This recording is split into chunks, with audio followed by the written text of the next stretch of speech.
மாயனை மண்ணு வடமதுரை மைந்தனை தூய பெருநீர் யமுனை துறைவனை ஆயர் குலத்தினில் தோன்றும் மணிவிளக்கை தாயை குடல் விளக்கம் செய்த தாமோதரனை தூயோமாய் வந்து நாம் தூமலர் தூவித் தொழுது வாயினால் பாடி மனத்தினால் சிந்திக்கா போய பிழையும் புகுதருவான் என்றனவும் தீயனில் தூசாகும் సెప్పేలోరెంబావాయ్.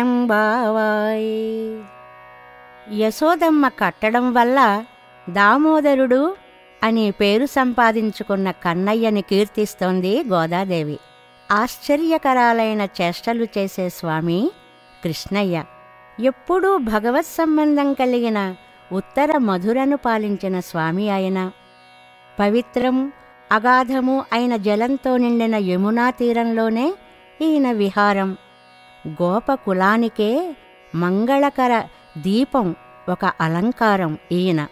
యశోదమ్మ గర్భాన్ని ప్రకాశింపచేసేలా తాటితో కట్టపడి దామోదరుడు అని పేరు తెచ్చుకున్నాడు.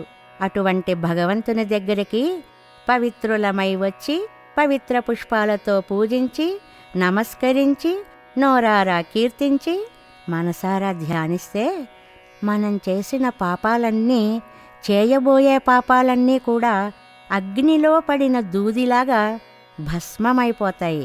కాబట్టి భగవంతుని దివ్యనామాన్ని పాడండి అంటుంది ఆండాళ్ తల్లి. మాయనై మన్ను వడమదురై మైందనై తూయ పెరునీర్ యమునై துறைவனை ஆயர் குலத்தினில் தோன்றும் மணிவிளக்கை தாயை குடல் விளக்கம் செய்த தாமோதரனை தூயோமாய் வந்து நாம் தூமலர் தூவித் தொழுது வாயினால் பாடி மனத்தினால் சிந்திக்கா போய பிழையும் புகுதருவான் என்றனவும் தீயனில் தூசாகும் செப்பேலோரெంబావాయ్.